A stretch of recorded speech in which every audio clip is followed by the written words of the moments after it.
did not find this message. This message found you.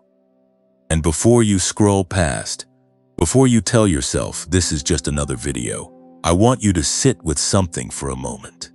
There is a reason you stopped here. There is a reason your thumb paused. There is a reason something inside you leaned in before your mind even had time to form an opinion. That is not coincidence. That is not the algorithm. That is something older than both of those things, and it has been trying to get your attention for a long time now. You, beloved and chosen one, are not like everyone else around you. I do not say that to flatter you. I say it because it is a specific, verifiable truth about the way your life has unfolded. You have always sensed that you were built for something larger than what you could see in front of you. You have always felt a pull towards something you could not name.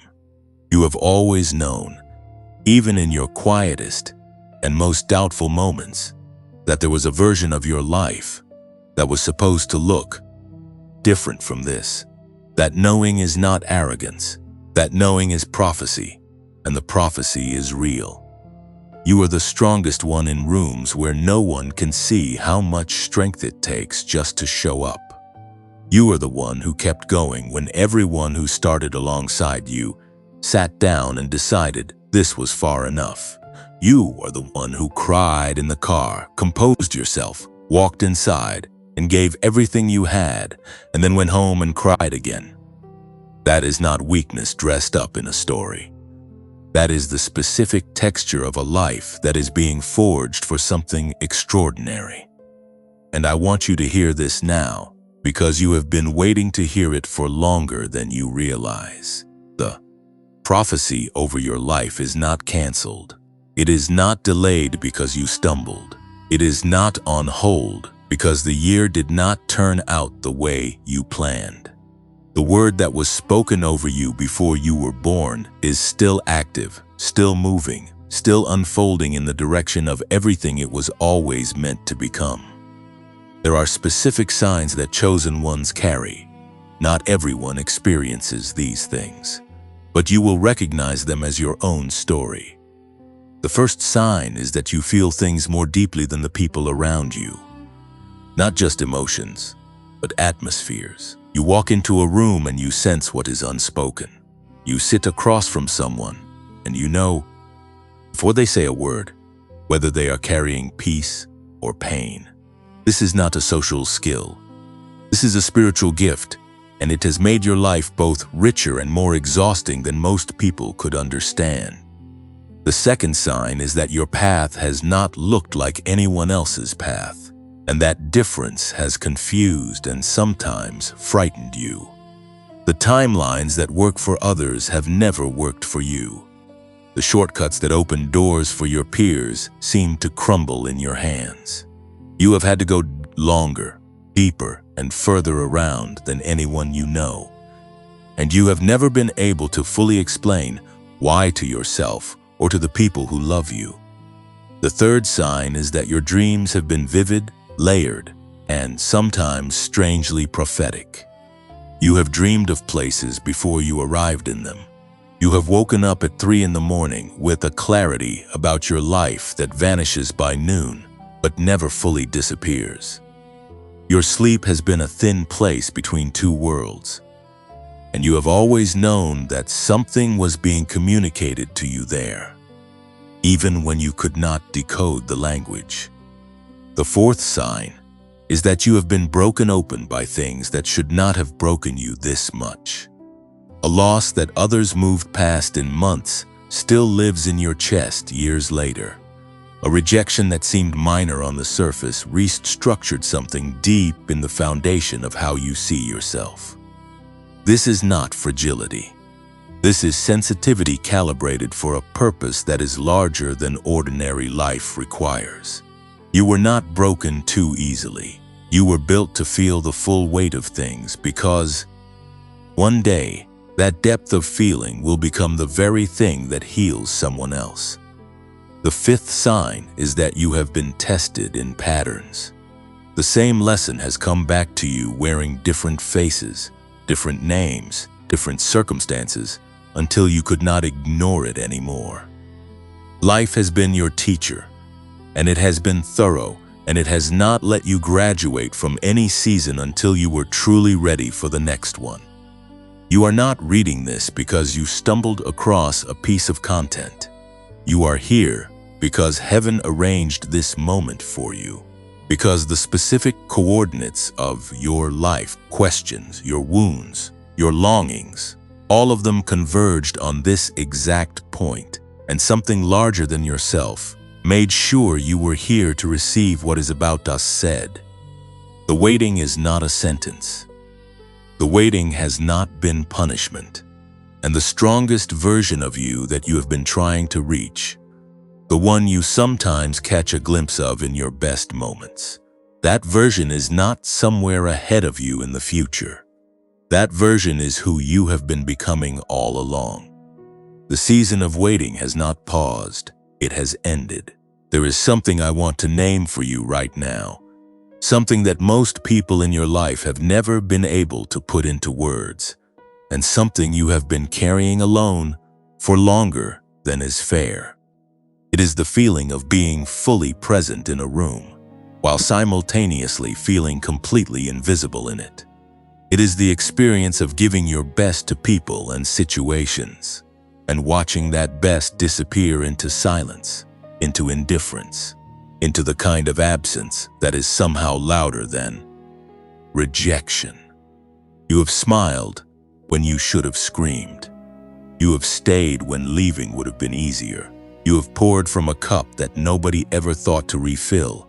And you have done all of this without a single person sitting down beside you and saying, "I see exactly what this is costing you. I am saying it now. I see it." And more importantly, the one who designed you sees it and has never once looked away. Before we go any further, I want to walk through 4 specific signs that appear in the lives of people who are in a season of sacred waiting. Because if you are in that season right now, you need to know that what you are experiencing has a name, and it has a purpose, and it is not going to be the last chapter of your story. The first sign is a wave of grief that arrives without warning, about things you thought you had already made peace with. You are driving, or washing dishes, or sitting in a meeting, and suddenly something hits you, an old memory, an old version of your life that did not work out, an old relationship that ended before either of you were ready, and the feeling is so sharp and so immediate that it surprises you. You think something must be wrong with you for still feeling this, but nothing is wrong with you. What is happening is that your soul is doing a final accounting of everything the journey has cost, not because you are falling apart, but because you are being prepared to walk into something new without dragging the unprocessed weight of the old season behind you. The grief is not a sign that you are stuck. The grief is part of the crossing. The second sign is that people and places you used to love have started to feel strangely heavy, even foreign. Friends you have known for years suddenly feel like a version of your life you have outgrown without meaning to. Environments that once felt comfortable now feel small in a way that makes you restless without knowing why. There is a part of you that feels guilty about this, because you love these people, because you remember what these places meant to you. But what you are experiencing is not rejection of where you came from. It is the natural discomfort of someone who has grown into a shape that no longer fits the container they started in. You are not becoming cold. You are becoming clear. The third sign is a recurring dream or a recurring image of a door that has not yet opened. Some of you have literally dreamed of a door, standing at a threshold, reaching for a handle, and waking up before you ever cross through. Others of you experience this as a persistent sense that something significant is just on the other side of where you currently are. Not far, not unreachable, just slightly out of view, as if a curtain is drawn, and you can see light coming through the edges but cannot yet see what the light is illuminating. That image is not frustration, that image is preview. Heaven does not show you the door without having already made provision for it to open. The fourth sign is that the same message keeps finding you from different directions. A sermon you heard last week, and a conversation you'd had with a stranger yesterday, and a line from a book you picked up on a whim, and a lyric from a song you have not listened to in years. All of them say the same essential thing. All of them point to the same truth, arriving through different vehicles, as if something is trying to make absolutely certain that you do not miss what is being communicated to you. That is not coincidence. That is the way the divine speaks to people who are about to step into something that requires them to be fully awake. Now, I want to acknowledge something that the four signs alone do not cover, because the season of waiting does not just bring signs. It also brings specific, unglamorous suffering that nobody talks about in the highlight reel version of faith and purpose. It brings sleeplessness. Not the kind that comes from too much coffee or too much screen time, but the kind that comes from a mind that cannot stop turning over questions that do not have answers yet.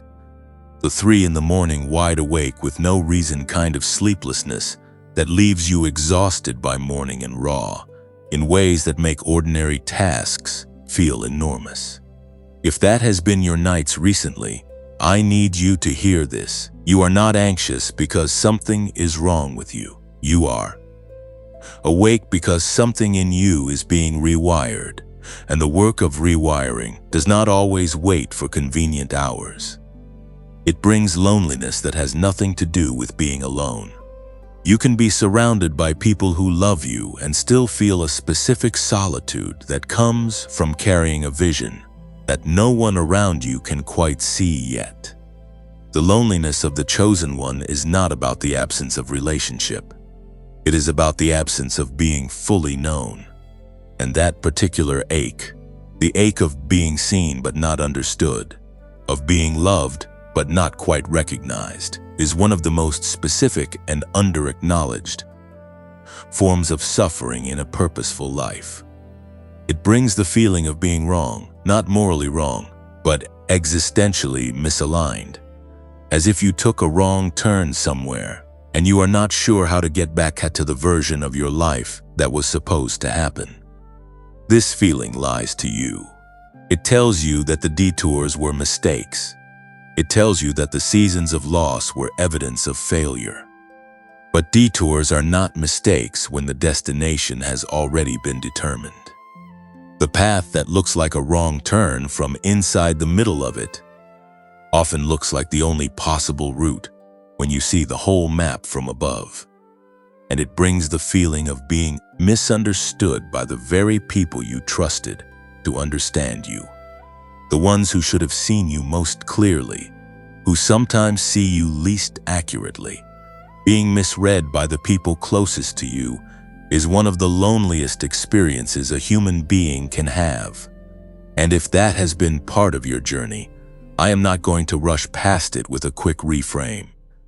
I want you to sit with the acknowledgement that it was hard, that it cost something real, that you deserved to be understood, and the fact that you were not is a wound, not a character flaw. But now I want to offer you a reframe that I believe will change the way you see everything that has happened. There are two very different experiences that look identical from the inside. The first is being overlooked. The second is being positioned. When you are overlooked, you are invisible because you do not matter, because no one of consequence has noticed you, because the systems and the people around you have assessed you and found you insufficient. That is one kind of invisible. But there is another kind of invisible that has nothing to do with insufficiency. It is the invisibility of someone who is being held back from the public eye, not because they are forgotten, but because they are being prepared. A seed in the ground is invisible. It is not overlooked. It is positioned. A child in the womb is invisible to the world. It is not forgotten. It is being formed. There are seasons in every significant life where the person who is being prepared for something extraordinary is not yet visible to the world that will eventually need them. And the hiddenness of that season is not punishment. It is protection and preparation happening simultaneously. You have not been overlooked. You have been positioned. The season that felt like abandonment was actually custody. The silence that felt like absence was actually a specific kind of divine focus being directed at your formation, at the parts of you that were not yet ready, at the depths of you that still needed to be built up before the weight of what is coming could be placed upon them without breaking you. The distinction matters because one story leaves you passive and wounded and waiting for someone to finally notice you. The other story positions you as an act participant in a process that has always been moving towards something. You are not a person who was left behind. You are a person who was set apart. And now I want to speak to every person in this room who has been carrying the weight of that season silently, who has sat through other people's breakthrough announcements with a smile on your face while something quiet and painful moved through your chest, who has celebrated for others with genuine love while privately wondering when it would be your turn. To you specifically, I want to say this: your turn is not coming despite the length of your waiting. Your turn is coming because of it. The depth of the preparation is proportional to the weight of what is about to be placed in your hands. If you recognize yourself in any of this, if the signs are familiar and the suffering has a name, now that it did not have before you sat down to watch this, I want you to do something simple. Go to the comments section right now and type the words "I see it." Not for me, not for an algorithm, but as an act of declaration on your own behalf. As a way of saying out loud, in the only way this format allows, I recognize what is happening in my life, and I am choosing to see it differently from this moment forward. Type "I see it" and let that be the beginning of something new. And while you are there, if this message has already reached something real inside you, I want to gently ask you to share it with someone who needs to hear it today.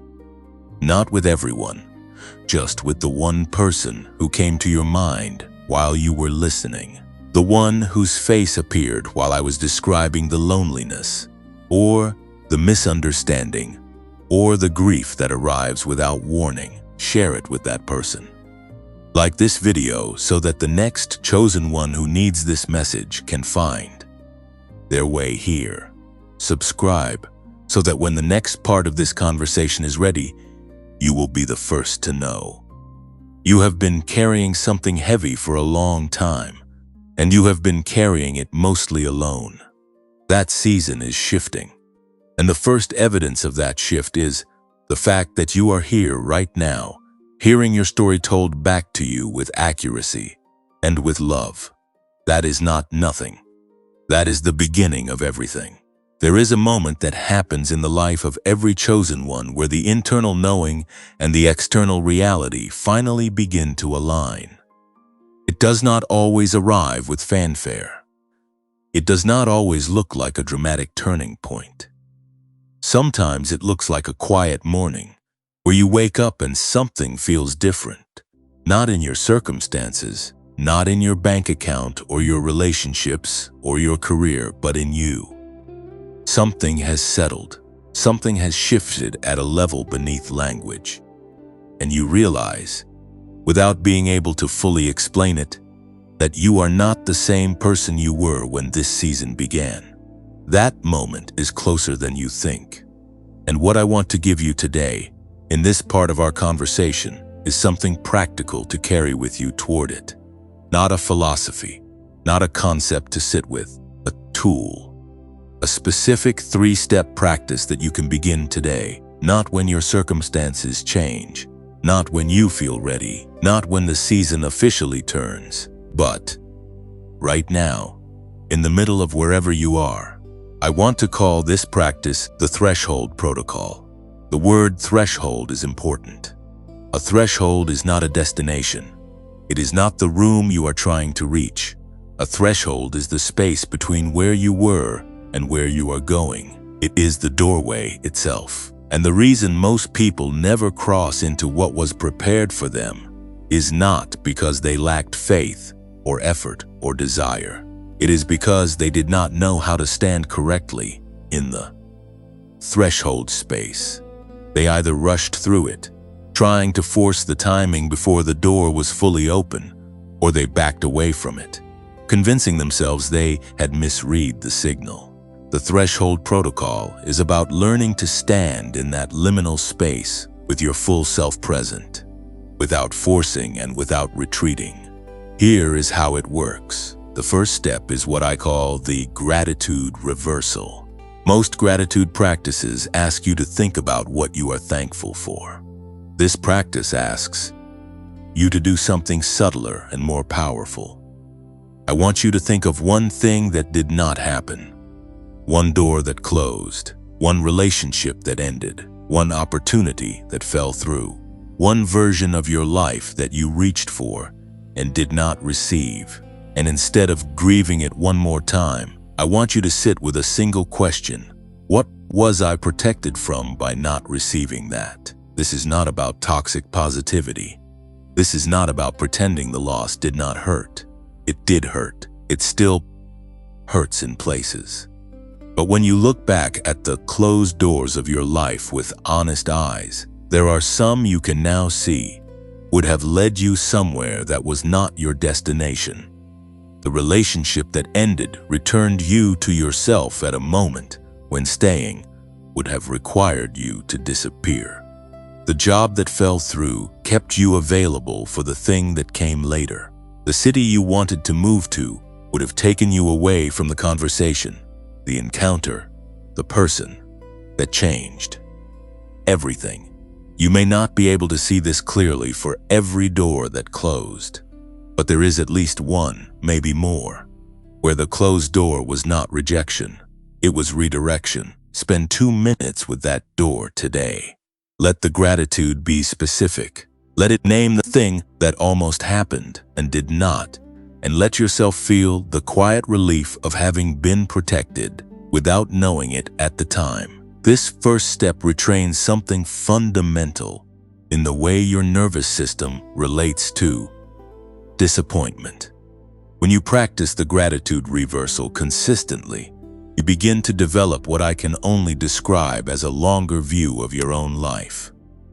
You begin to hold the closed doors differently, not as evidence that you are not chosen, but as evidence that you are being guided by something that can see further down the road than you can.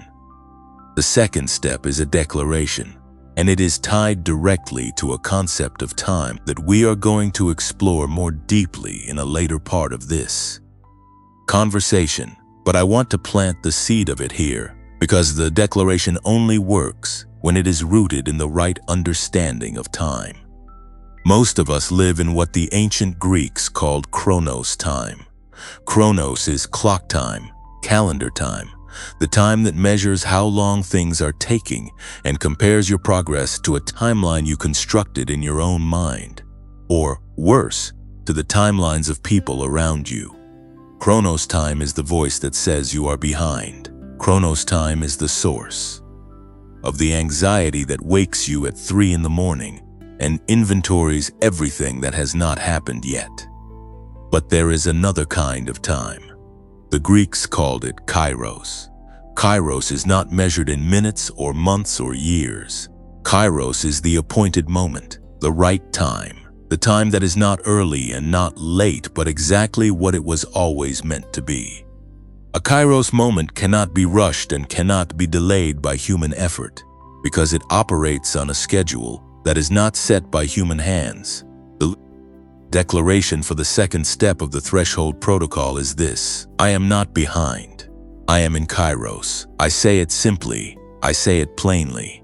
I say it in the present tense because Kairos is always present tense. Not I will be in the right timing eventually. Not I hope the timing works out. I am in Kairos right now, in this body, in this season, with this specific set of unresolved circumstances and unanswered prayers. I am exactly where the appointed time placed me, and the appointed time does not make mistakes. Say this declaration out loud today, not in your head, where the doubting voice can immediately argue back. Out loud, where the sound of your own voice, speaking truth over your own life, carries a specific weight that silent mental agreement cannot carry. You can say it in your car. You can say it in the shower. You can whisper it in the bathroom at work where no one will hear you. But let your own mouth speak it. Let your body hear it. Because there is something that happens when a chosen one stops speaking the language of delay over their own life and begins to speak the language of divine timing instead. Something shifts in the atmosphere around them. Not immediately always, not dramatically always, but consistently in the direction of the thing that was always promised. The third step is the one that may surprise you because it requires you to do less, not more. After the gratitude reversal, and after the declaration, I want you to give yourself 7 minutes of intentional silence. Not meditation in the technical sense, not a spiritual practice that requires years of training or a specific posture or a cleared mind. Simply 7 minutes where you are not consuming, not producing, not scrolling, not performing, not catching up, not planning. 7 minutes where you are simply present with yourself, breathing, and open. I am going to explain in a later part of this conversation why 7 minutes is not an arbitrary number, why the science of what happens in the brain during a sustained period of intentional stillness is specific and measurable and relevant to everything we are talking about here. But for now, I want you to simply trust the practice. 7 minutes. No phone, no input. Just the quiet weight of your own presence and whatever meets you there. This third step is harder than it sounds for most people, particularly for chosen ones, because chosen ones are often the people who have been moving, producing, striving, and holding things together for so long that stillness feels unsafe. It feels like falling behind. It feels like wasting the time they do not feel they have. But the 7 minutes of silence is not passive. It is not empty. It is the space in which the frequency of your own awareness is recalibrated towards something higher than the noise of the ordinary day can carry. And over time, those 7 minutes will become the most productive 7 minutes of your entire day, not because of what you do in them, but because of what becomes possible in everything after them. The threshold protocol is not complicated because it does not need to be complicated. The things that are genuinely transformative are almost always simple at their core. 3 steps. 2 minutes of honest gratitude for what did not happen. 1 declaration spoken out loud in present tense. 7 minutes of open, receptive silence. That is the whole practice. And if you do it consistently, not perfectly, not heroically, but consistently, something in the architecture of your daily experience will begin to change. You will start to notice things you were too busy and too anxious to notice before. You will start to feel, beneath the ongoing uncertainty of your circumstances, a bedrock of something steady that was always there, but that you could not access through the noise. Now, I want to speak to the specific objection that I know is forming in the minds of some of you right now. Because some of you are thinking, I have tried practices before. I have tried journaling and prayer and affirmations and all the things that are supposed to work, and my circumstances are still the same. My situation has not changed. My bank account looks the same. My relationship status looks the same. My career looks the same. And you are right. The threshold protocol will not change your circumstances tomorrow morning. What it will change is you. And a changed you in the same circumstances is not the same equation that a static you in. Those circumstances was, when you change, even slightly, even at the level of how you see time and how you hold disappointment and how you relate to silence, the way the world interacts with you begins to change. Not because you have manifested anything, not because positive thinking bends reality, but because the version of you that moves through the world with a longer view, with a steadier internal atmosphere, with ears that are quieter and therefore more attuned, that version of you notices opportunities that the anxious, noise-saturated version of you walked past. That version of you shows up in rooms differently. That version of you speaks with a weight and a clarity that opens doors that effort alone could never push through. You are not trying to force a breakthrough. You are becoming the kind of person through whom breakthroughs naturally move. There is a significant difference between those two things, and the threshold protocol is designed to build the second, not perform the first. I want to end this section by saying something to the person who feels like they have already waited too long to start any kind of practice. The person who thinks the window for transformation has passed for them. The person who is sitting here with a specific number in their head, a specific age, a specific amount of time that has gone by, and thinking that the preparation should have happened earlier if it was ever going to happen at all. You have not missed your moment. Preparation that happens late in a season is often the deepest preparation of all, because it is happening in a person who has already been through enough to take it seriously, who has already been broken open enough to receive it at a level that an earlier version of themselves never could have. The threshold protocol works not despite where you are in your journey, but because of it. Every year of the waiting, every closed door, every misunderstood season, every night of sleeplessness, all of it becomes the raw material of a person who is ready to step into something real. Begin today, not tomorrow, not after the next significant event in your life.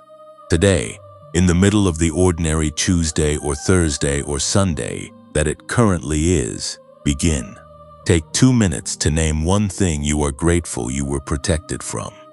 Speak the declaration out loud. Give yourself 7 minutes of silence, and let that be enough for today. Because enough for today, done consistently, is how chosen ones are built.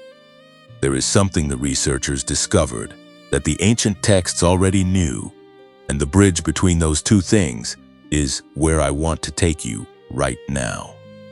We have been talking about frequency, about the specific internal atmosphere that chosen ones carry, about the way your sensitivity and your depth and your capacity for suffering have always pointing towards something larger than ordinary life requires.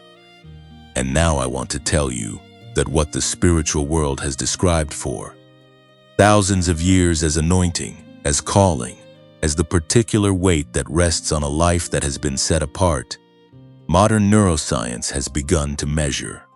It has a name in the laboratory. Researchers call it gamma. Gamma brainwaves are the highest frequency electrical patterns that the human brain produces. They oscillate at 40 cycles per second and above, and they are associated with states of peak cognitive performance, heightened perception, bursts of insight, what scientists call eureka moments, and what the rest of us call the experience of suddenly knowing something we did not know before. Gamma is the frequency of the mind operating at its fullest capacity. It is the brainwave signature of flow states, of creative breakthroughs, of the kind of clarity that allows a person to see through complexity to the essential truth underneath it.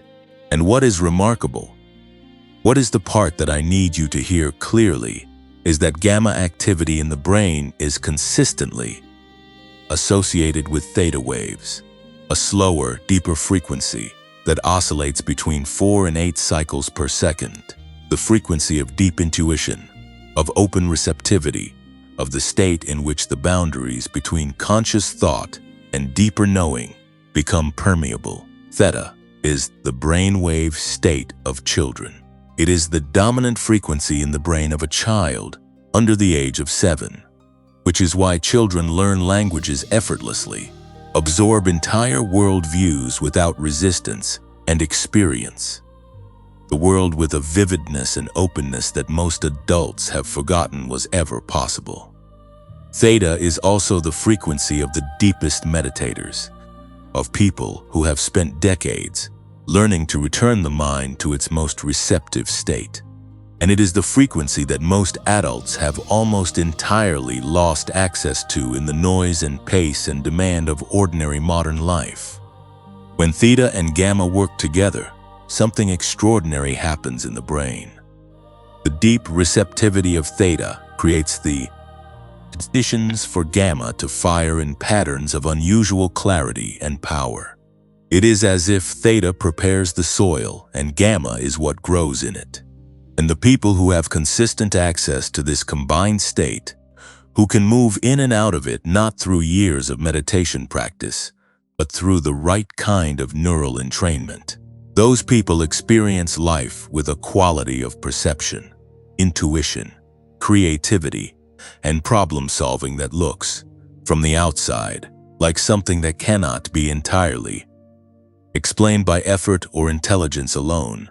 Chosen ones carry this frequency, not always consciously, not always reliably, but the specific qualities that have made your life both extraordinary and exhausting, the depth of feeling, the sensitivity to atmosphere, the recurring intuitions that turn out to be accurate, the creativity that arrives in the quiet moments.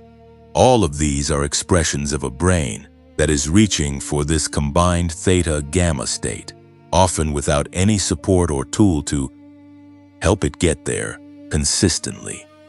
This is where the work of Dr. James Rivers becomes relevant to everything we have been talking about. Dr. Rivers is a neuroscientist with over 30 years of research experience in the field of brainwave optimization. His academic formation took place at MIT, one of the most rigorous research institutions in the world, and his subsequent research included collaboration with programs connected to NASA, where the study of human cognitive performance under extreme conditions has produced some of the most significant findings in the neuroscience of peak performance. For more than 3 decades, Dr. Rivers has been asking a single question: if the brain is capable of producing states of extraordinary clarity, creativity, and cognitive power, what is the most efficient and accessible way to help ordinary people access those states consistently? The answer he arrived at, after what his research team described as more than 3,000 days of study, is elegant in its simplicity. The brain has a natural capacity called entrainment. Entrainment is the phenomenon by which the brain synchronizes its own electrical activity to the frequency of an external stimulus. It is the same principle that causes pendulum clocks in the same room to gradually align their swings, the same phenomenon by which your heart rate synchronizes with the rhythm of music you are listening to. The brain, exposed to the right kind of precisely calibrated audio signal, will begin to mirror that signal in its own electrical patterns. And if that audio signal is calibrated to the specific frequencies that produce the combined theta-gamma state, the brain will begin to generate those frequencies on its own. This is the science behind the Genius Wave.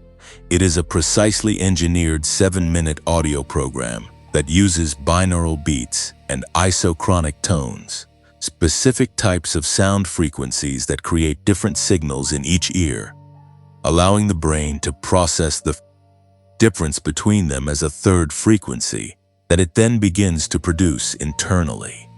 The technology is not new. Brainwave entrainment through audio has been studied for decades. What Dr. Rivers contributed was the specific calibration, the exact sequence and layering of frequencies that produces the most efficient pathway to the combined theta-gamma state, and the discovery that 7 minutes is not an arbitrary duration, but the precise window in which the brain can achieve full entrainment. Without tipping into fatigue or overstimulation, 7 minutes. You do not need to meditate. You do not need a teacher. You do not need years of practice or a specific spiritual tradition or a cleared mind or the right circumstances. You put on headphones, you press play, and for 7 minutes your brain is guided into the state that chosen ones have always been reaching for, sometimes finding it naturally in those thin moments of grace, and now able to access it deliberately, consistently as a daily practice. I want to tell you about someone named Marcus. Marcus was 43 years old when he found the genius wave. He had spent 2 decades in a career that was functional, but that never felt like his real life. He was competent at his work and invisible in it simultaneously, a feeling that I think many of you will recognize. He had tried everything the personal development industry had to offer: books, courses, retreats, accountability groups, and each of them had given him a temporary lift that faded within weeks. He was not lazy. He was not lacking in desire. He was a man whose brain was running at a frequency that was too cluttered and too defended to access the clarity he was looking for. After 3 weeks of using the genius wave consistently, every morning before the rest of the house was awake, something changed. Not in his circumstances immediately, in his perception. He began to notice things he had been too anxious to see before. He began to have ideas in the morning that were different in quality from anything he had generated before, more specific, more actionable, more connected to something real in him. 6 months later, he had left his functional but hollow career and built the beginning of something that was unmistakably his own. His income did not triple overnight. His life did not become easy, but it became his. And he told the story this way: "It felt like someone had finally tuned the instrument that I had been trying to play out of tune my entire adult life."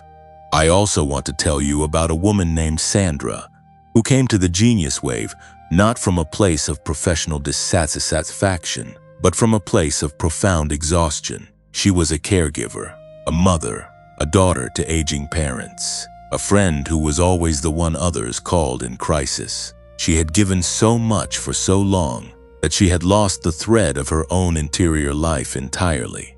She did not know what she wanted anymore. She did not know who she was outside of what she was needed for. The 7 minutes she began taking each morning were the first 7 minutes in years that belonged entirely to her. Within a month, she described a quality of presence in her own life that she had not experienced since childhood. Not a fix, not a miracle, a return, a coming back to something she had been away from for so long she had stopped believing it was still there. Now I want to speak directly to the part of you that is listening to all of this and feeling the pull toward it, and also feeling a hesitation that you may not have fully articulated yet. Because some of you are thinking, $39 is not nothing, especially not right now, especially not in a season where the financial margin has been thin and the unexpected expenses have come one after another. And the idea of spending money on something for yourself feels almost indulgent when there are so many other places that money needs to go. I want to honor that thought. I am not going to talk you out of the reality of your budget or your circumstances. What I want to offer instead is a different frame for what you are actually spending $39 on. You are not spending it on an audio file. You are spending it on 7 minutes a day that belong entirely to your own becoming. You are spending it on the daily practice of returning your brain to the state it was always capable of, but has rarely been supported in reaching. You are on the version of yourself that is trying to emerge from this season, and on giving that version the neurological support it needs to arrive with clarity and strength. The regular price of the Genius Wave is $49. Through the link in the pinned comment below this video, you can access it today for just $39. That offer is not permanent. It is available for a limited time and for a limited number of people. And when the window closes, it closes completely. Along with that price comes a 90-day money-back guarantee. 90 days. Not 30, which is the industry standard. 90 days, because Dr. Rivers is confident enough in what this practice produces in a real human life that he is willing to give you 3 full months to experience it before you make any final judgment about whether it is worth what you spent. One more thing, and this matters. There are imitation products that have appeared in the market using similar language, similar promises, and different audio. They are not the same thing. The calibration is specific. The sequence is specific. The research behind it is specific. The only authentic version of the Genius Wave is available through the single link in the pinned comment below. I am telling you this not to create fear, but because you deserve to receive the real thing, and the real thing is only in one place. If you are in a season where your brain has been running on fumes, where the clarity you know you are capable of has been buried under years of noise and grief and unanswered questions, where the frequency of a chosen one's life has been present in you but without the support to make it consistent and accessible, then this is worth your attention. Not because I am asking you to spend money, because you are worth 7 minutes a day, because the version of you that is trying to emerge from this season deserves to meet the best neurological conditions that exist for that emergence. Because the prophecy over your life requires a mind that can receive it. The link is in the pinned comment. It will not be there forever, and the cost of remaining exactly where you are is higher than $39. It is measured in time, and the time is already moving. Before I move forward, I want to stay here for a moment, because what we just talked about, the science, the frequency, the tool that can help your brain access what it was always built for, all of that matters, and it will still be waiting for you at the end of this conversation. But right now, I want to do something that most voices in this space are too uncomfortable to do. I want to stop moving forward and turn around. I want to look at what the waiting has actually cost you, not what it prepared you for, not what it is building in you, not the glory that is coming on the other side of it, just the cost, plain and honest and without the rush, to make it mean something redemptive before you have had time to fully feel it. Because here is what I have noticed about the way chosen ones are often spoken to. There is a tendency to move too quickly from the wound to the lesson, to acknowledge the pain for exactly as long as it takes to set up the pivot, and then pivot. And the person, sitting with the real weight of years of waiting, years of believing and not yet seeing, years of showing up and not yet arriving, that person walks away feeling like their grief was used as a launching pad for someone else's point. I do not want to do that to you. So for this part of our conversation, I am going to sit with you in the honest accounting of what it has taken from you. And I am not going to rush to the other side. The waiting has taken years, and years are not abstract. Years are specific. They are made of birthdays that passed with the same unresolved question sitting at the table. They are made of New Year's moments where you made the same declaration you made the year before and the year before that, believing it with everything in you, and watching another 12 months move through without the breakthrough arriving. The years that the waiting has taken from you were not empty years. They were full of effort and prayer and persistence and hope, but they were also years in which certain things did not happen that should have happened by now. And the absence of those things has left marks on you that optimism alone does not erase. The waiting has taken relationships that linger in the form of questions you still carry.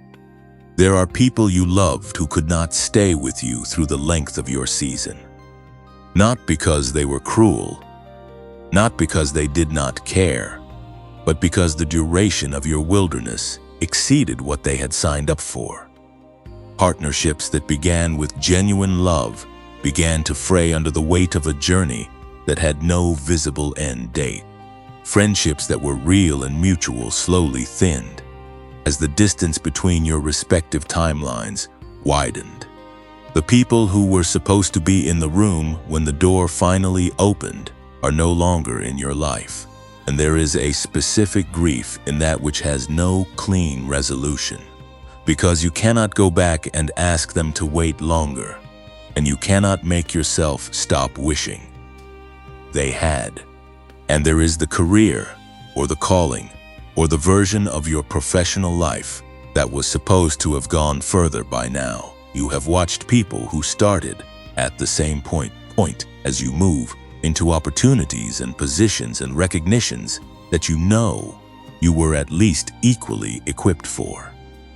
You have been passed over in ways that were never fully explained. You have brought your best to rooms that did not know what to do with it. You have been complimented on your potential by the same people who did not offer you the opportunity. And you have smiled and said, "Thank you," while something inside you filed that compliment under the category of almost, which has become one of the most painful words in your vocabulary. The waiting has taken the freedom to dream out loud. There was a time when you could share your vision with people without immediately reading the skepticism in their faces. There was a time when the gap between where you were and where you believed you were going felt energizing rather than embarrassing. Somewhere along the way, after enough cycles of believing and not yet seeing, you learned to hold your biggest dreams quietly, to share only the safe version of your vision, the modest one, the one that would not invite the look that says you have been saying that for years now. You learned to protect yourself by making yourself smaller in the way you spoke about your future. And that self-protective shrinking, though it kept you safe from judgment, also kept you slightly disconnected from the full force of your own calling. And the waiting has taken, perhaps most painfully of all, pieces of your trust in yourself. Not your faith in something higher, necessarily, but your confidence in your own perception. Because when you have believed for something with genuine conviction and not yet seen it arrive, the mind begins to ask uncomfortable questions. What if I misread what I was promised?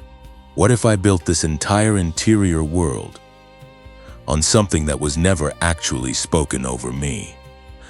What if the sense of calling and purpose and destiny that has sustained me through the hard years is not a divine assurance, but a story I constructed to survive? Those questions are not signs of faithlessness. They are the natural result of a person who has been honest for long enough to stop pretending that hope alone fills all the gaps. I want to name a figure from an ancient story who knew exactly what I am describing. His name was Joseph. And before you skip ahead to the part where he becomes the second most powerful person in Egypt, I want to stay with him in the middle. Because the middle is where you are, and the middle of Joseph's story is not a highlight. Joseph was a young man who received a clear vision of his future. Not a vague sense of calling, a specific, vivid, unambiguous dream that communicated with precision the shape of what his life was going to become. And then, Almost immediately after receiving that vision, everything went wrong. His own brothers, the people who were supposed to be his community, his safety, his belonging, stripped him of everything and sold him into slavery. He ended up in a foreign country, in a house where he was not family but property. He worked with integrity and was rewarded with a false accusation. He ended up in prison, not despite his faithfulness but because of it, because he refused to compromise and was punished for that refusal by someone who had the power to define the story. He sat in that prison. Days became months. Months became years. The dream he had been given, the clear and specific vision of his purpose, did not arrive on a schedule that made sense. And there is no record in the text of that ancient story of Joseph remaining cheerful throughout. There is no testimony of him whistling in the prison, grateful for the character development. What we know is that he sat in the middle of a life that looked nothing like the vision, and he did not abandon who he was in the darkness of it. He did not become someone else in order to survive. He remained Joseph, the full capacity version of himself, even when the full capacity of who he was had nowhere to go. That is what you have been doing. You have been remaining yourself in a season that gave you no external confirmation that yourself was worth remaining. You have kept your integrity when compromise would have been faster. You have kept your vision when letting it go would have hurt less. You have stayed faithful to something you could not always clearly see, and that faithfulness has cost you things you will not get back. I want you to hear me say this without rushing past it. The cost was real. The years were real. The relationships that thinned were real. The dreams you learned to hold quietly were real. The self-doubt that crept in through the cracks of a long waiting season was real. None of that is minimized by what is coming. None of it is erased by the breakthrough that is forming. You are allowed to grieve what the journey took from you, not because grief is where you are meant to stay, but because grief that is honestly acknowledged moves through you in a way that grief that has bypassed never can. There is a moment in the Joseph story, and we will return to this, where everything changes in a single day, not gradually, not through a series of incremental improvements, but suddenly, completely, in a way that restructures everything. The prison one. Morning and the palace by afternoon, and when that moment comes, the years in the pit are not erased, but they are finally, completely, undeniably explained. Every closed door finds its place in a design that could not have been accomplished any other way. Every betrayal, every accusation, every year of invisible faithfulness, all of it was load-bearing. None of it was wasted. Not one day, not one night, not one prayer that felt like it dissolved into silence. But that moment has not arrived yet in your story. And right now, in this part of the conversation, I am not asking you to skip ahead to it. I am asking you to do something harder and more honest. I am asking you to let yourself feel the full weight of the middle. To stop performing okayness for the sake of the people around you. To stop rushing past the grief in order to arrive at the gratitude. To sit, as Joseph must have sat, in the specific reality of a life that has not yet become what it was promised to be, and to allow that to be true without requiring it to immediately resolve into meaning. Because meaning is coming. The explanation is forming. The palace exists and it has your name on it. And nothing that has happened in the pit has removed your name from that door. But right now, it is enough to simply acknowledge that the waiting has been hard. That it has cost you things that mattered. That you have been stronger than anyone around you knows. And that the strength it has taken to remain yourself through, all of it is not a small thing. It is, in fact, the very thing that makes you ready for what comes next. I want to take you somewhere now. not forward into what is coming, and not backward into what has been, but into a different way of understanding time itself. Because I believe that one of the heaviest burdens you have been carrying through this season is not just the waiting. It is the way you have been measuring the waiting. It is the framework of time that you have been using to evaluate your own life. And that framework has been lying to you in ways so consistent and so pervasive that you have stopped noticing it as a lie. You have simply accepted it as reality. Before I go further, I want to be transparent about how I arrived at what I am about to share with you. The title of this conversation is about being the strongest one, about a prophecy that is real, about a chosen life that is moving toward its appointed destination. The core emotion underneath all of that, the thing that every person watching this is actually carrying, is the tension between knowing you were made for something significant and living in a season where that significance is not yet visible. That tension is the emotional center of everything we are exploring together. And when I looked at the ancient languages and the old frameworks for understanding time, two concepts rose to the surface as the most accurate and most necessary names for what you are actually living through. I want to share them with you now and explain why I chose them for this specific conversation. The first is the Greek word kairos. The second is the Hebrew word kava. And I am going to take my time with both of them, because these are not just interesting vocabulary. These are instruments of perception. And when you learn to see your life through them, the same set of circumstances that felt like evidence of abandonment begins to reveal itself as evidence of precise and intentional orchestration. Most of us live inside what the ancient Greeks called chronos. Chronos is the god of sequential time, the time that moves in one direction, that can be divided into seconds and minutes and hours and years, that can be measured against a benchmark and found wanting. Chronos is the time that lives in your phone's calendar. It is the time that calculates your age against a set of expected milestones and produces the particular anxiety of feeling behind. Chronos is the framework that looks at your life and says you should have been further along by now, that counts the years since you received the promise, and uses that number as evidence that the promise was false, that measures your progress against the progress of people around you, and generates comparison as a tool of torment. Chronos time is not evil. It is necessary for ordinary life. But it is a catastrophically inadequate framework for measuring a chosen life. Because a chosen life does not operate on Chronos time. It never has.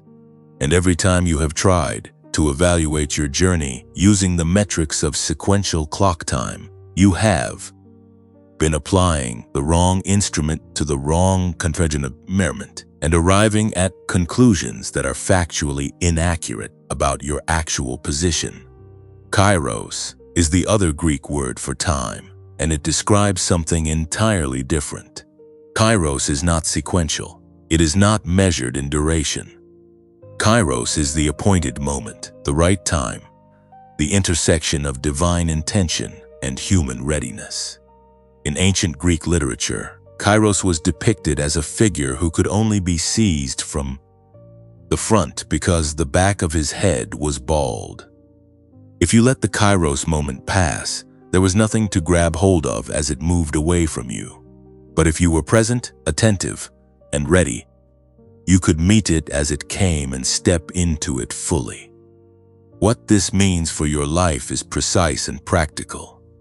It means that there is a moment appointed for the fulfillment of what was promised over you, not a range of possible moments, not a window that depends entirely on your performance or your worthiness, but a specific appointed time that exists in the economy of your life as surely as your birth date exists. And that appointed time is not governed by how long you have been waiting, or how much effort you have expended, or how faithful you have been relative to some external standard. It is governed by a sequence of preparation and convergence that is being arranged by something larger than your ability to monitor or control. You are not behind in Kairos time. The concept of being behind does not exist in Kairos time. You are at the exact point in your journey that the appointed moment requires you to be at, and the appointed moment is moving toward you with the same certainty and the same precision with which every other promise over this kind of life has ever been kept. Now the second word, and this one may be the most important reframe I can offer you in this entire conversation. The Hebrew word kava is typically translated in ancient texts as wait, as in, those who wait upon the Lord shall renew their strength. And most of us, hearing that translation, picture waiting as a passive experience, sitting in a room, looking at a door, being patient, enduring, surviving until something external finally changes. But kava does not mean passive waiting. The root of the word in ancient Hebrew is the image of braiding, of twisting multiple strands of cord together under tension to create something stronger than any single strand could be alone. To kava is not to sit and endure. It is to be in an active process of becoming more tightly and more intricately woven into the purpose for which you were created. The tension you feel in the waiting is not the tension of a person being kept from their destination. It is the tension of strands being pulled tight so that the cord being braided holds when the weight is finally placed on it. Think about what that means for every year you have been in the season you are in. Every year of waiting that felt passive, that felt like nothing was happening, was actually a year of kava. A year in which something was being woven in you that could not have been woven any faster without compromising the integrity of what is being built. The faithfulness you maintained when it was hard has become one strand. The integrity you kept when compromise would have been easier has become another. The compassion that grew out of your own suffering has become a third. The capacity for depth that developed because your life demanded it has become a fourth. And all of these strands, pulled tight by the specific tension of a long and unresolved season, are being braided together into something that will hold the full weight of what is about to be placed upon it. You are not being delayed. You are being assembled.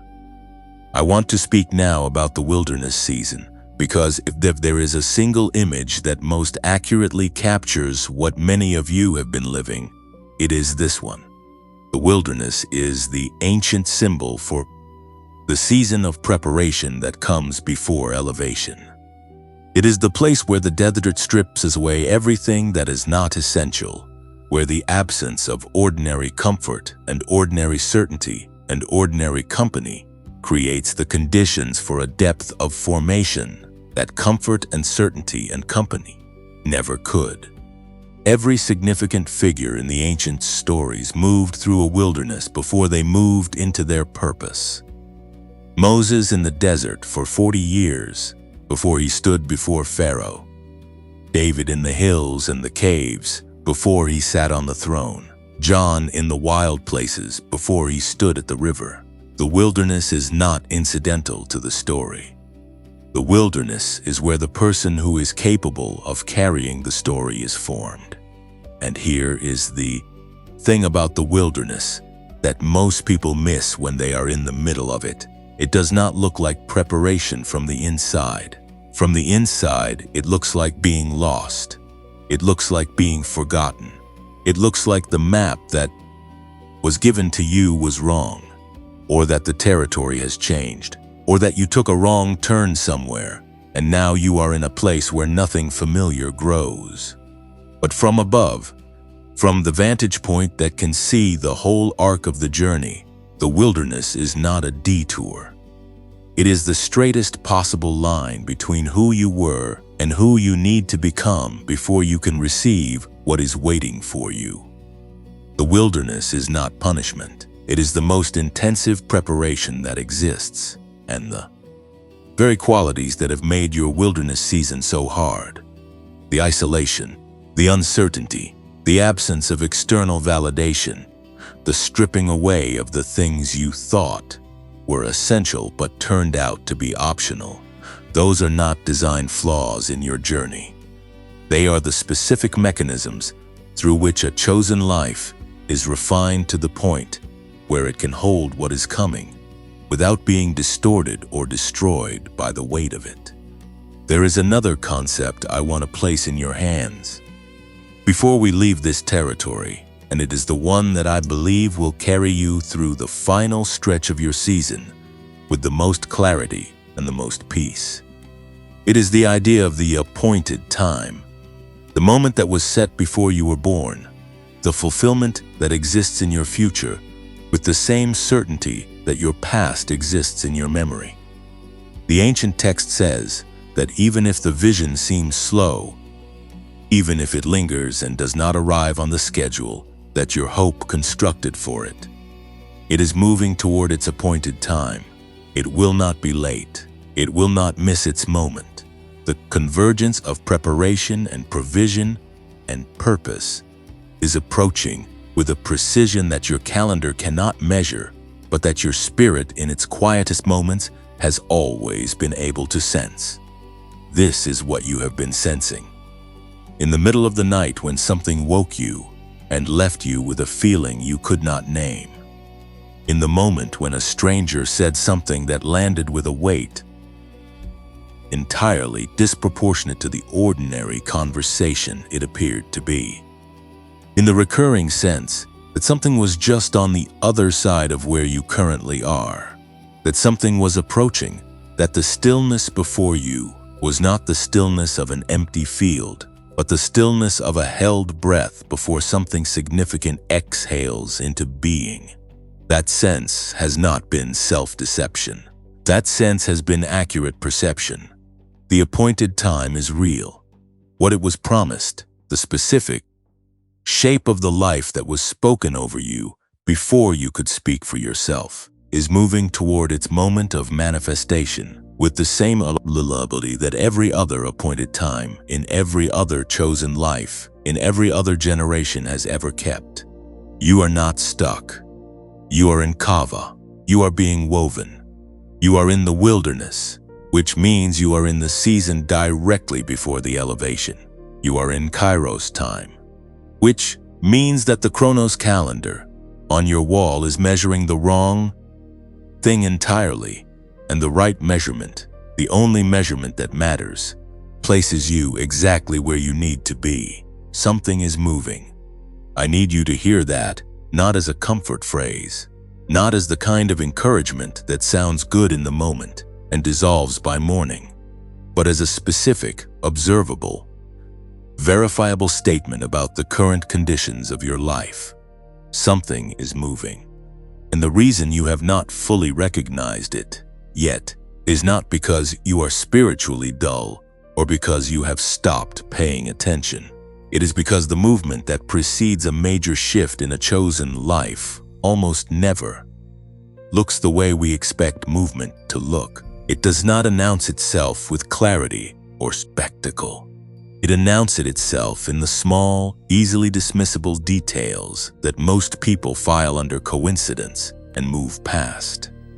But you are not most people, and I want to train your eyes right now to see what is already in motion around you.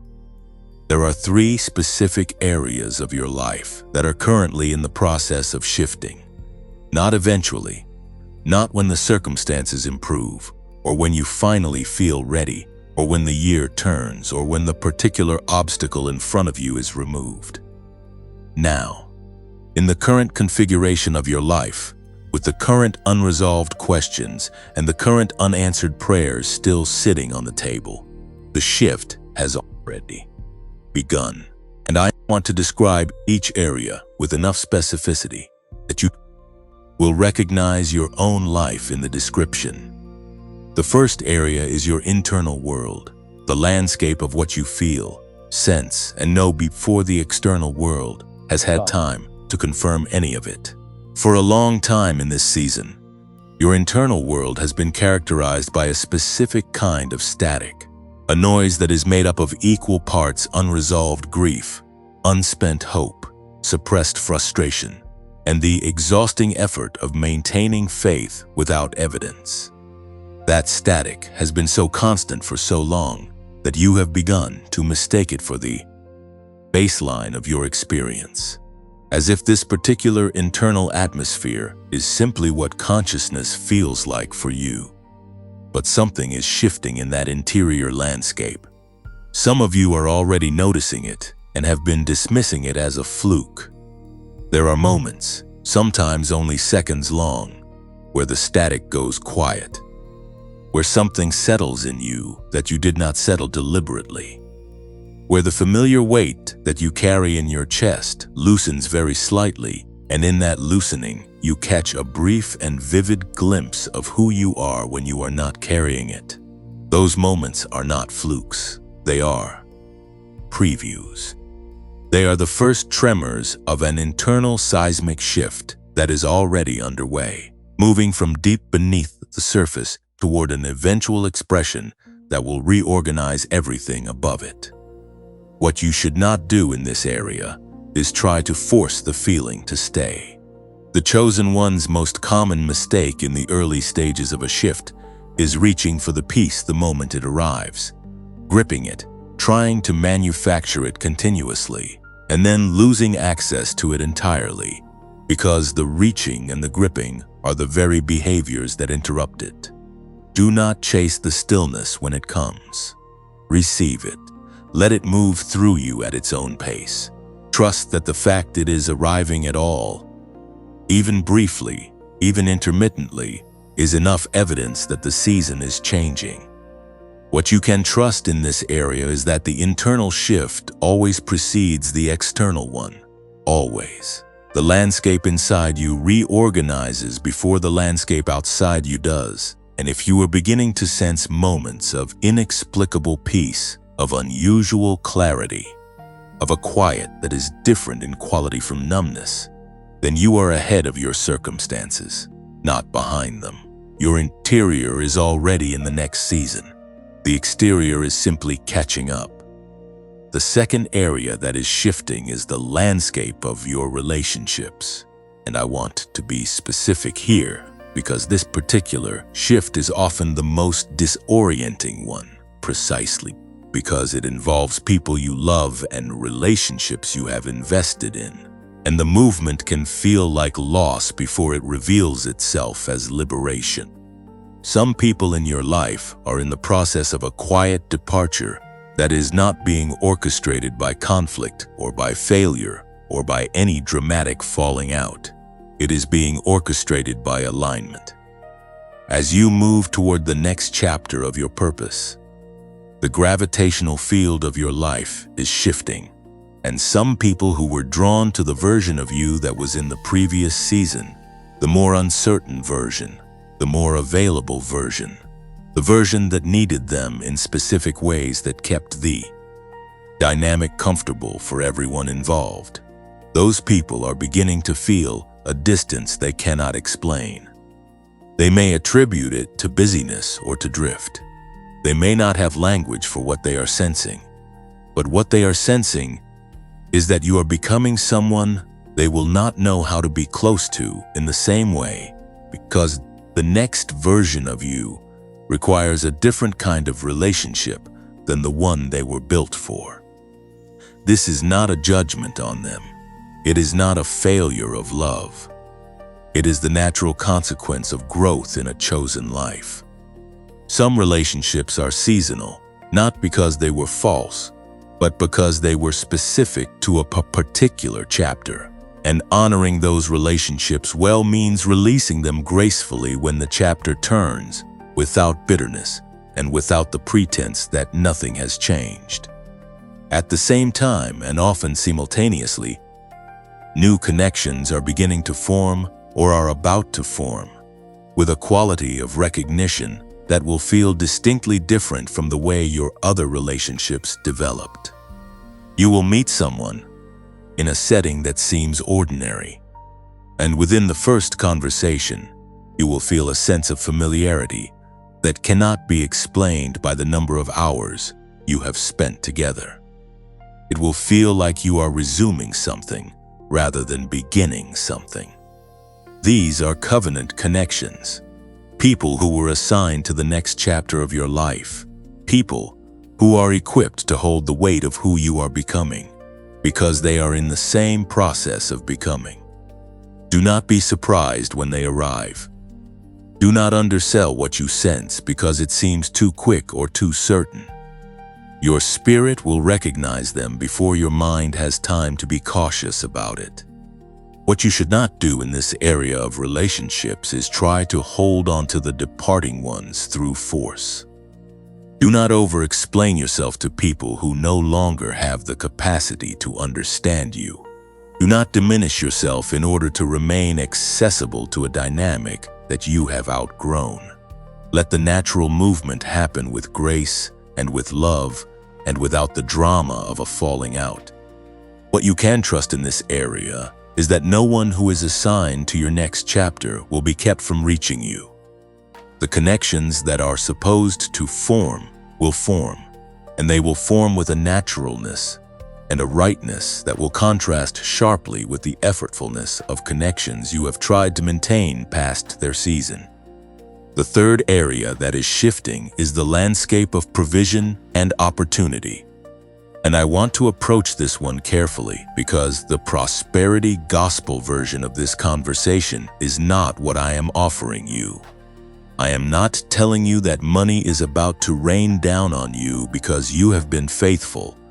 I am telling you something more specific and more honest than that. There is a kind of striving that characterizes the early and middle seasons of a chosen life. A pushing against doors, a working twice as hard for half the recognition, a perpetual sense that you are building something that keeps collapsing and that you have to start over again from a position of scarcity. That striving is not a character flaw.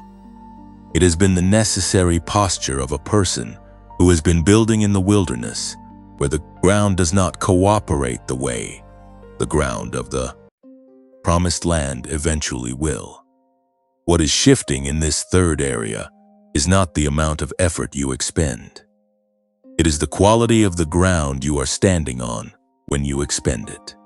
The opportunities that are beginning to form around you, some of which are already visible at the edges of your current experience if you look with honest eyes, are not the same quality as the opportunities you have been reaching for throughout this season. They carry a different signature. They come with less friction and more fit. They arrive not through the doors you have been pushing against, but through doors you did not know existed, that opened from the other side, that seem to have been waiting for you to simply be present near them. The resource that is shifting is not just financial, though financial stabilization is often part of what changes in this area. The deeper resource that is shifting is access. Access to the right conversations, to the right rooms, to the right information, to the right people who can move something forward that has been stalled for longer than you can explain. That access has been withheld in the wilderness season, not through cruelty, but through protection. The rooms you would have entered with, the version of yourself that existed 5 years ago, would have been the wrong rooms. The connections you would have made with the level of formation you carried at the beginning of this season would have been the wrong connections. The wilderness was not keeping you from the provision. It was keeping you for the provision. It was building the version of you that will walk into the right room and know exactly what to do when you get there. I want you to do something right now. I want you to close your eyes for just a moment, even if you are in a public place, even if it feels strange, and I want you to allow yourself to feel, just for 30 seconds, what it would feel like to not be striving. Not the surrender of giving up, the surrender of arriving. the specific quality of exhale that comes when you stop fighting for something that is already moving toward you and simply open your hands to receive it. That feeling, however brief, however fragile it seems in this moment, is not wishful thinking. It is practice. It is your body and your spirit rehearsing the posture you are going to need when the shift fully arrives. And the shift is arriving.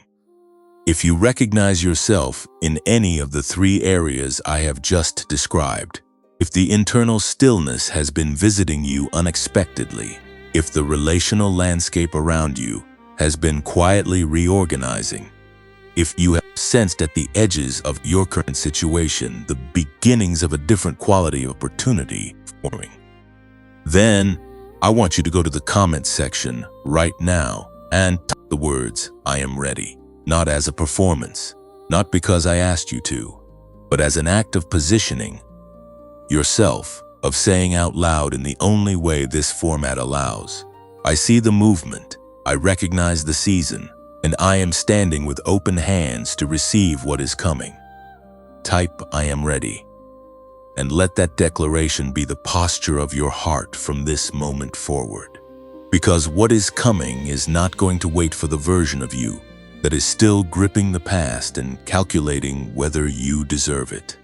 It is coming for the version of you that lifts their eyes, opens their hands, and says simply and completely, "I am ready. I receive." The three areas we just walked through, the internal shift, the relational reorganization, the new quality of provision forming at the edges of your current season, all of that is the landscape of what is coming. But now I want to speak to the person who will be standing in that landscape. Because the shift in circumstances matters, and it is real, and it is coming. But the person who walks into that new season matters even more.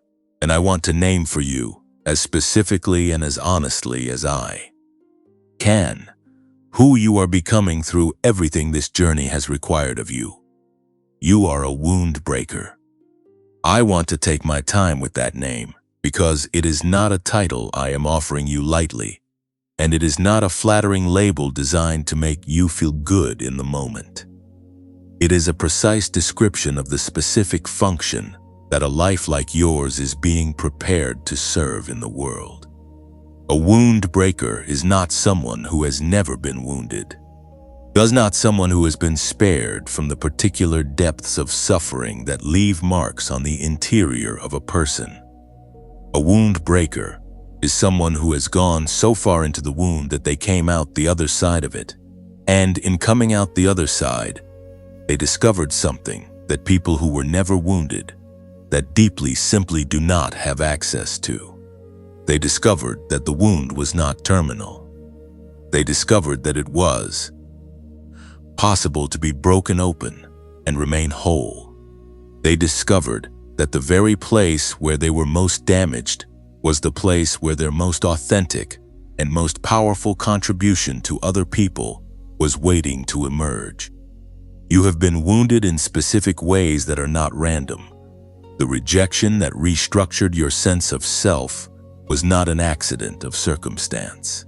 The loss that hollowed out a part of you that you thought would never be filled again was not simply the chaotic unfairness of a universe that does not care. The specific quality and the specific location of your deepest pain was calibrated with a precision that is uncomfortable to sit with toward a specific future function. Because the person who has been through what you have been through is the only kind of person who can sit with someone else in the same place and say, with full authority and full credibility, "I know this room, I have been here, and I can tell you that there is a way through it." That is not something that can be faked. That is not something that can be learned from a book or acquired through a training program. The authority to walk with someone through a specific kind of darkness comes only from having been in that specific kind of darkness yourself, and having found the way out not by bypassing it, but by going through it completely. You have been going through it completely. And the authority you are carrying on the other side of this season is not the authority of someone who was given a gift. It is the authority of someone who was forged. A wound breaker also carries a specific responsibility, and I want to name it here because it is part of who you are becoming, whether you have recognized it yet or not. When you step into the next chapter of your life, you will not be stepping in alone. You will be carrying, in the specific shape of your story, the possibility of a different outcome for every person who is currently in the place you have already been.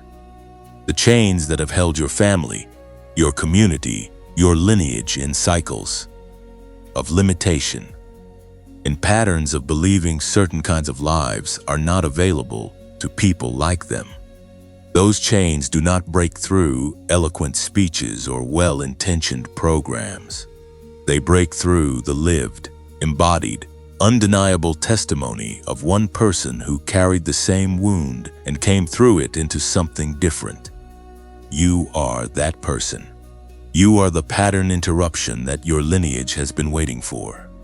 You are the first of something, even if it does not feel that way from the inside of a season that has been so long and so hard. The first is never the easiest. The first is always the one who pays the highest price for the crossing, so that everyone who comes after them pays less. That is the cost of the wound breaker's calling, and it is also the honor of it. Now, I want to give you something practical to do with everything I have just named. I want to take you through a guided visualization, and I need you to stay with me through it, even if this is not the kind of thing you normally do, because what I am about to describe is not imagination. It is perception. It is a way of seeing what is already true about where you are standing, and I believe that when you see it clearly, something in you will settle in a way that hours of analysis and reassurance cannot produce. Picture yourself standing at a threshold, not a metaphorical one, a specific physical threshold, a doorway with weight and dimension and presence. Behind you is the entire landscape of your journey up to this moment. Everything that the season has cost you is back there. The relationships that thinned and the dreams you learned to hold quietly, and the years that passed without the breakthrough, and the nights of sleeplessness, and the specific loneliness of carrying a vision that no one around you could quite see. All of it is behind you, real and significant and true. You do not have to pretend it was not hard. It was hard. It is back there, and it is allowed to be there, because it is part of your story, and your story is not something to be ashamed of. Now look down at your feet. You are standing exactly on the line of the threshold itself, not fully in the old season, and not fully in the new one, but at the exact point of crossing. And I want you to notice something specific about where you are standing. The threshold is not a place of hesitation. It is a place of completion. You are not at the threshold because you are uncertain about whether you should cross. You are at the threshold because the preparation that was required for you to cross has been completed. You are not almost ready. You are not nearly there.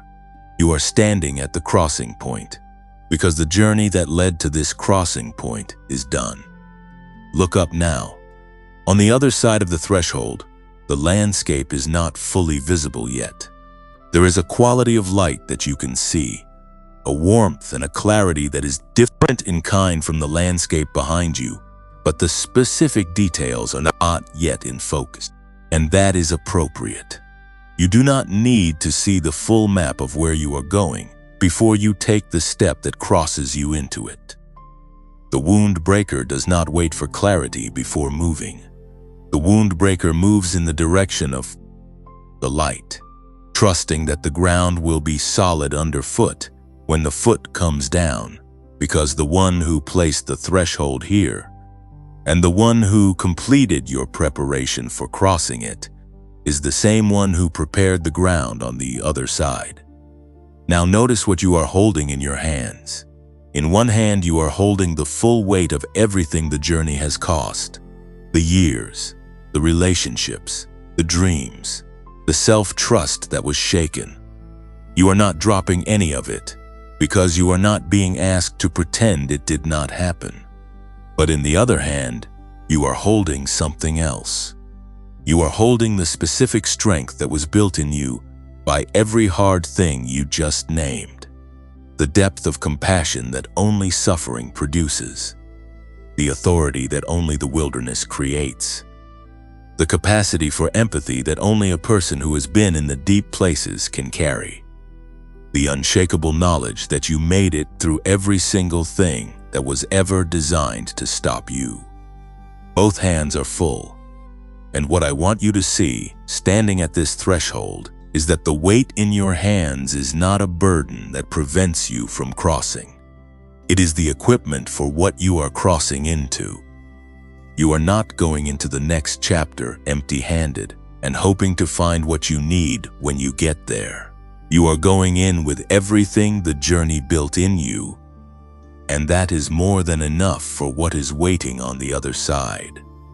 Now I want to speak something over you, and I want you to receive it not as a nice sentiment, but as a specific blessing, spoken over a specific person at a specific moment in the movement of their story. May the weariness of this long season be the last thing your body carries into tomorrow. May the version of rest that this season has not been able to give you begin to arrive in waves that are deeper and more restorative than anything you have known in years. May the people who are assigned to your next chapter begin to materialize in your life with a speed and a naturalness that surprises even you. May the clarity that has been obscured by the noise of the waiting begin to return, first in moments and then in sustained stretches, until it becomes the dominant atmosphere of your daily experience. May the specific wound that has been the source of your deepest suffering become, in the hands of the one who designed you, the most precise instrument of healing in the lives of the people you were sent here to reach. You are a wound breaker. You have paid the price that title requires. And the world that needs what you are carrying is already leaning in the direction of where you are standing, the way a field leans toward rain after a long and cloudless season. Step forward when you are ready. The threshold will hold your weight. It was built for exactly this moment, and so were you. You are standing at the threshold. We established that in the last part of our conversation, and I do not want to move past it too quickly, because standing at a threshold is not a passive experience. It is not simply a poetic image for where you are in your journey. It is an active position that requires something specific from you, and what it requires is not more waiting, not more preparation, not more proving that you are serious enough or faithful enough or ready enough. What it requires is movement. Deliberate, practical, grounded movement. Not a leap into the unknown, but a step in the direction of what is already forming. And that is what this part of our conversation is about. We have talked about who you are. We have talked about what the season has cost and what it has built. We have talked about the internal shift, the relational reorganization, the new quality of opportunity forming at the edges of your current life. Now I want to talk about what you actually do with all of that. Not what you hope for or believe for or declare in the abstract. What you do today, in the specific circumstances of your actual life, with the actual resources you currently have and the actual limitations you are currently navigating. Because a chosen life does not become actualized through insight alone. Insight is necessary. The reframes we have worked through together in this conversation are not decoration. They are structural. They change the way your nervous system relates to your circumstances. And that change is real and consequential. But insight without action is a beautiful map that you fold up and put in your pocket, and never used to go anywhere. And you have been carrying good maps for too long without walking in the direction they point. It is time to walk. There are 3 specific areas of your life that are ready for practical movement right now, and I want to give you something concrete in each one. Not a vague directive, a specific, today-sized step that does not require your circumstances to change first, that does not require you to feel ready or inspired or certain that you can begin in the middle of your ordinary Tuesday or Wednesday or whatever day this finds you on. The first area is your relationships. And the action I want to invite you into in this area is what I will call the honest audit. Not a dramatic confrontation with anyone, not a purge of your contact list. A quiet, honest internal accounting of the relationships currently in your life, evaluated against a single question. Does this relationship call out the strongest version of me? Or does it call for me to make myself smaller in order to maintain it? I want you to sit with that question about every significant relationship in your life, not with judgment, not with the intention of ending anything immediately, but with honesty.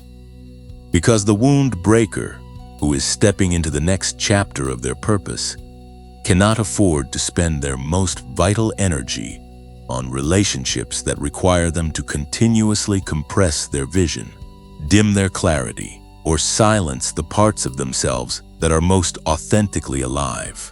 Not because those relationships are bad or those people are wrong, but because the version of you that is needed in the next chapter requires the full bandwidth of your energy, and full bandwidth is only available to someone who is not spending a significant portion of it on the maintenance of dynamics that no longer serve the growth of either person involved. After the honest audit, I want you to do one thing with what you discover. Identify one relationship in your life where you have been making yourself consistently smaller, and make one small act of showing up more fully in it. Not a confrontation, not a manifesto, a single moment of honesty. Say the thing you have been holding back. Share the part of your vision you have been editing out. Bring the fuller version of yourself into the room and see what the relationship does with it. Some relationships will expand to hold you. Those are your covenant connections. Some will become uncomfortable. That discomfort is information, and you are strong enough to receive information. The second area, ready for practical movement, is your sense of purpose. And I want to address something specific here that I know is true for many of you. The question of purpose has become, through years of waiting and searching and not yet landing on a clear answer, a source of anxiety rather than a source of direction. You have spent so much time asking, "What is my purpose?" that the question itself has begun to feel accusatory, as if the fact that you do not yet have a clean and complete answer is evidence that you have somehow missed it, or that it was never real to begin with. I want to reframe the question entirely. Stop asking, "What is my purpose?" in its largest and most complete form. That question is too big for this moment. The question that will actually move you forward is this: what is the one small thing in front of me right now that is undeniably mine to do? Not the whole vision, not the complete calling, the next step. The one thing that, when you sit quietly with yourself and remove the noise of comparison and expectation, and the accumulated weight of all the years this has taken, you know is yours to do today. For some of you, that one thing is a conversation you have been avoiding. For some of you, it is something you have been wanting to create or build or begin, that you have been postponing until the conditions were more favorable, until you felt more ready, until the season changed. For some of you, it is a decision that you already know the answer to, but have been waiting for external confirmation to make official, as if your own internal knowing is not a sufficient authority for the direction of your own life. Whatever that one thing is for you, I want you to identify it with specificity today, not in the abstract, with a name and a deadline and a first step. Write it down if you need to make it real. Tell someone you trust if you need the accountability of a witness. But do not let this day end without naming it, because named things have a different relationship to the future than unnamed things do. Named things have an address. They know where they are going, and the next step of your purpose, once it is named, becomes magnetic in a way that the vague and unnamed dream of it never can be. The third area ready for practical movement is the area that most people find the most uncomfortable to address practically, and that is the area of what I will broadly call stewardship. I am not talking exclusively about money, though money is part of it. I am talking about the full range of resources that have been entrusted to you, including your time, your energy, your attention, your gifts, and yes, your finances, and the question of whether the way you are currently allocating those resources reflects the person you are becoming or the person you have been trying to survive as. One of the most significant things that shifts when a chosen one moves from the wilderness season into the next chapter is the relationship between effort and result. In the wilderness, you are building on ground that does not cooperate. You can work with tremendous effort and see minimal return, and that disproportion is not a reflection of the quality of your work. It is a reflection of the nature of the season. Wilderness ground is hard, but the ground of the next season is different, and the way you steward your resources in the transition between seasons determines how quickly and how fully you are able to access what the new ground makes possible. In practical terms, this means three things. The first is that you begin to allocate your best hours, not your leftover hours, to the things that are most aligned with your emerging purpose. Chosen ones are often the most generous people in any room, the most likely to give their best energy to the needs of others and address their own calling with whatever is left. That pattern served an earlier version of your life. The next chapter requires you to begin the day with your own assignment, before you give yourself fully to the assignments of others. The second practical thing is that you begin to release the resources, whether time or money or attention, tension or emotional energy, that are currently flowing toward things that belong to the previous season. This is not about being selfish. It is about being honest. Every resource that flows towards something that is finished is a resource that is unavailable for what is forming.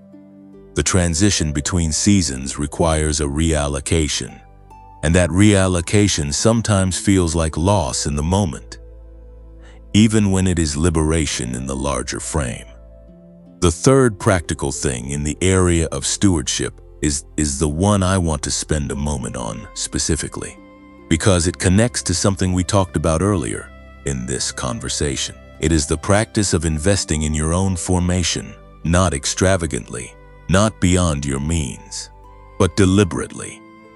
The person who arrives at their next chapter without having invested in the tools and the practices and the environments that support their growth is like a farmer who prepares the field but never acquires the seed.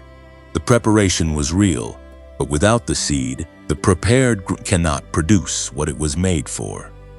You have been preparing for a long time, and the formation that has happened through the wilderness season has been significant and irreplaceable. But formation also requires investment in the specific tools that the next chapter requires.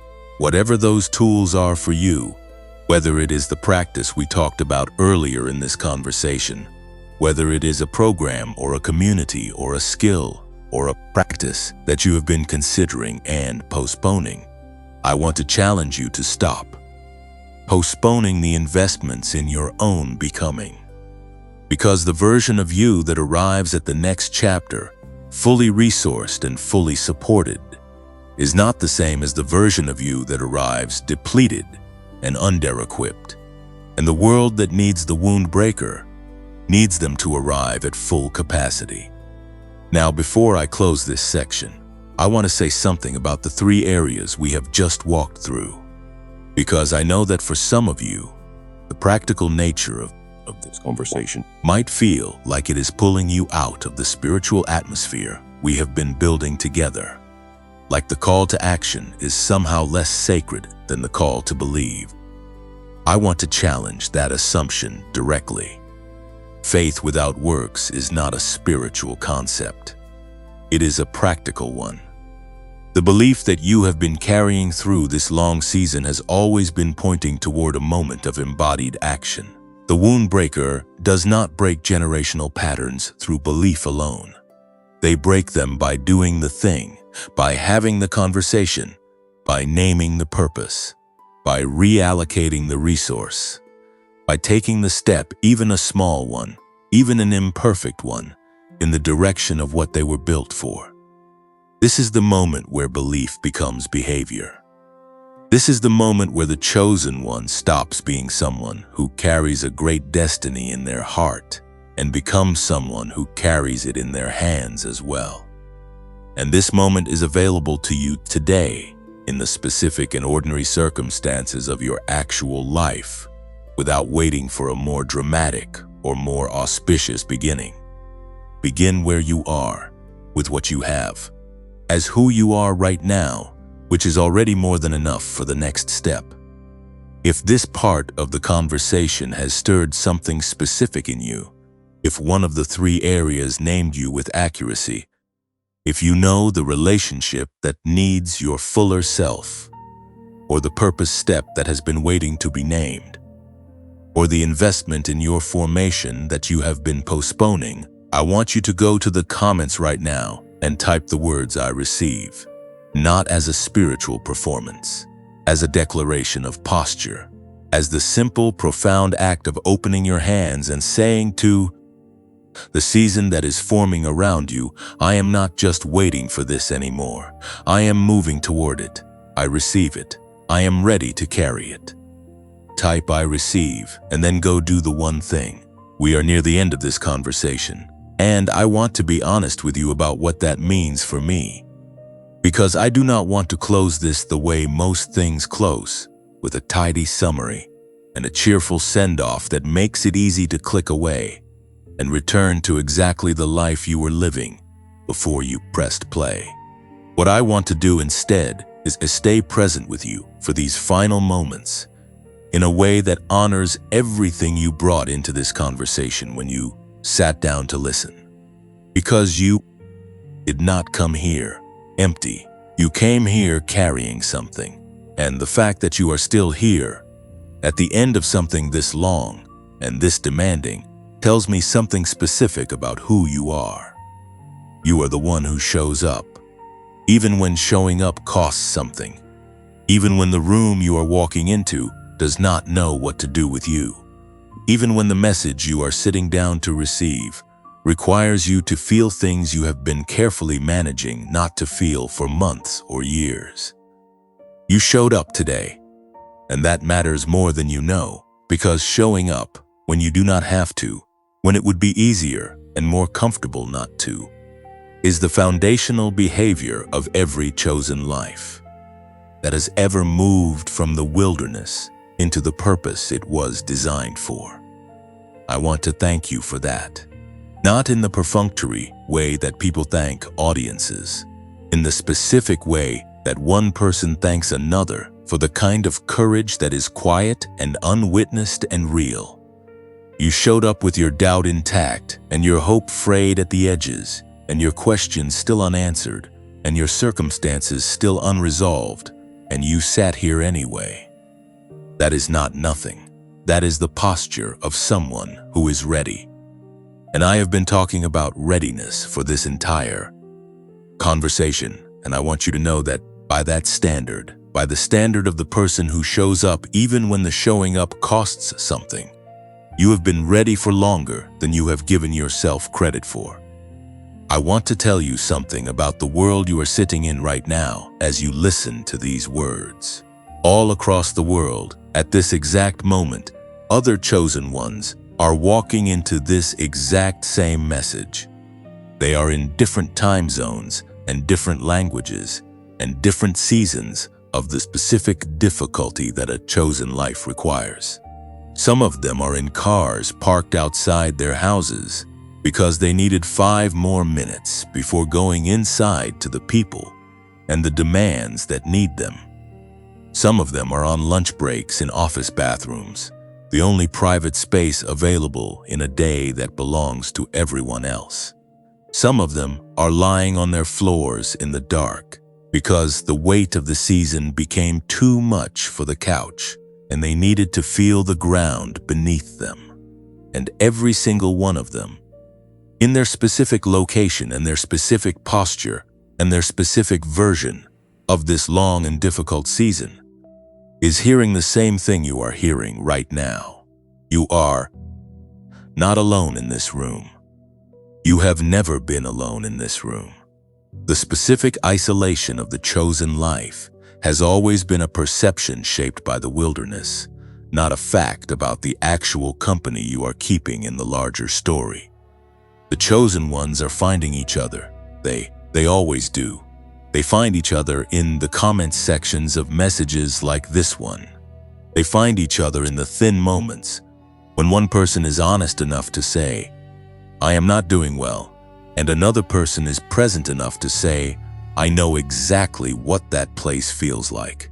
They find each other in the connections that form, with that quality of immediate recognition we talked about earlier, the feeling of resuming something rather than beginning something. They are finding each other right now, and you are one of them. And the community of this season, however fragmented and digital and imperfect, is more real than the isolation of the wilderness has allowed you to feel. Now I want to give you one final practice before we close, and this one is not intellectual. It does not require you to think or analyze or strategize. It requires only that you allow yourself, for the length of a single breath, to put something down. I want you to picture one more time the threshold we stood at together. You are at the doorway. Behind you is the full landscape of everything the journey has required, everything the season has taken and built, and refined, and sometimes broken, and slowly put back together in a stronger configuration than it started. All of it is behind you, real and significant and true. And now I want you to do something specific. I want you to take everything you are still carrying that belongs to that landscape, and I want you to set it down at the threshold. Not because it does not matter, not because the grief was not real or the cost was not significant, but because the person who crosses into the next chapter does not need to carry the dead weight of the previous season in order to honor it. The wilderness has done its work in you. It is complete, and what the wilderness built in you, the depth and the authority and the compassion and the unshakable, knowing that you survived everything that was ever designed to stop you, all of that comes with you. You do not leave any of that behind. You leave only the weight of the carrying, the heaviness of the unresolved grief, the anxiety of the unanswered questions, the exhaustion of performing okayness for a world that has not seen how hard this has been. Set all of that down at the threshold. Let it stay on the side of the door that you are crossing away from, and step forward with the full, unburdened, equipped, and extraordinary version of yourself that everything the journey required has been building toward. That is who walks into the next chapter. Not the wounded version, trying to hold itself together long enough to get through one more day. The wound breaker, the one who went all the way through and came out carrying something that the world genuinely needs. That is who you are. That is who walks forward from this moment. I want to ask you something, and I want you to receive it as an invitation rather than a pressure. If this conversation reached something real in you today, if somewhere in the last hour something was named that you have been carrying unnamed, if a single sentence landed with a weight that told you this was meant for you, I want to ask you to do something that has nothing to do with me. I want you to share this with the person who came to your mind while you were listening. Not with everyone. With that specific person whose face appeared at some point during this conversation. The one you thought of when we talked about the loneliness, or the misunderstanding, or the grief that arrives without warning, or the dreams held quietly, or the relational landscape reorganizing. That person needs to hear their story told back to them with accuracy and with love. And you are the one who knows they need it, because something in you recognized them in these words. Share this with them. Like this message, so that the next chosen one who is sitting somewhere in the specific exhaustion of a long season can find their way here. Subscribe so that when the next part of this conversation is ready, you are the first to know. And if this community and these conversations have been a source of genuine sustenance in a season where sustenance has been hard to come by, if you have found yourself returning here because something about this space holds you in a way that is harder to find in the ordinary rhythms of your life, then consider supporting this work with whatever you are genuinely able to give. Not for my sake, so that this message can reach another chosen one who is walking into their Monday morning without anyone to name what they are carrying, so that the person who is parked outside their house needing 5 more minutes can find this, so that the person on the floor in the dark can find this. Your support is not a transaction. It is a participation in something larger than both of us. And one more thing before I let you go. We talked early in this conversation about the science of what happens in a brain that is given the right support to access the state it was always capable of. We talked about Dr. James Rivers and 30 years of research and the specific 7-minute practice that has changed the daily experience of tens of thousands of people who were exactly where you are right now. People who were in possession of a chosen life without yet having the neurological support to access the full frequency of what that life was capable of producing. If the genius wave met you somewhere in the middle of this conversation, if something about the description of what becomes possible when your brain is regularly operating in the theta-gamma state resonated with the version of yourself you have been trying to reach, then it is waiting for you in the pinned comment below. Not with pressure, not with urgency designed to override your discernment, with the simple acknowledgement that you deserve the daily practice of returning your mind to its fullest capacity, and that the link is there for when you know it is a yes. You came here today as one kind of person. I do not believe you are leaving as the same kind.